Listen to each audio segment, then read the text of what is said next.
তবে কখনো কি আপনার কাছে এটা মনে হয় কিনা, আপনি যেহেতু স্পোর্টস সায়েন্সের কথা বললেন, আমাদের যশোর বিজ্ঞান ও প্রযুক্তি বিশ্ববিদ্যালয়ে স্পোর্টস সায়েন্স আছে, এরকম আরও কয়েকটা পাবলিক ইউনিভার্সিটিতে স্পোর্টস সায়েন্স ডিপার্টমেন্ট আছে, বেসরকারিভাবেও একটা ইউনিভার্সিটি শুরু করেছিল, কিন্তু সত্যি কথা বলতে এখান থেকে বের হয়ে ছেলেরা কি করবে এটা ছেলেরা আসলে ঠিক করতে পারে না, বা বাংলাদেশের এই অপরচুনিটিগুলো কম।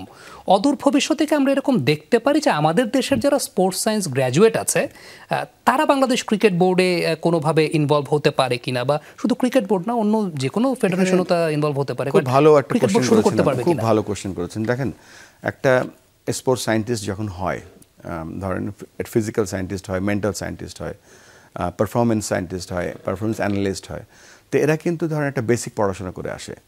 এবং আমরা ক্রিকেট বোর্ডে বা আমাদের যারা স্পোর্টসের সাথে আছি, আমাদের সেন্টারগুলো এমন হওয়া উচিত 50% পারফরমেন্স সাপোর্ট, 50% বিজনেস সাপোর্ট। ধরেন একটা বায়োমেকানিক্যাল ল্যাব করলাম, যদি আমরা মিরপুরে করি কখনো, 50% একটা প্লেয়ার অ্যানালাইসিস করলাম, আর 50% দ্বারা সাধারণ মানুষ পক্ষাঘাতগ্রস্ত হয় বা কত মানুষের সাহায্যে আসতে পারে। তো এই ধরনের যদি মাল্টিপারপাস যদি প্ল্যান করে আগাতে থাকি, তাহলে কিন্তু এইগুলো সাস্টেইন করবে।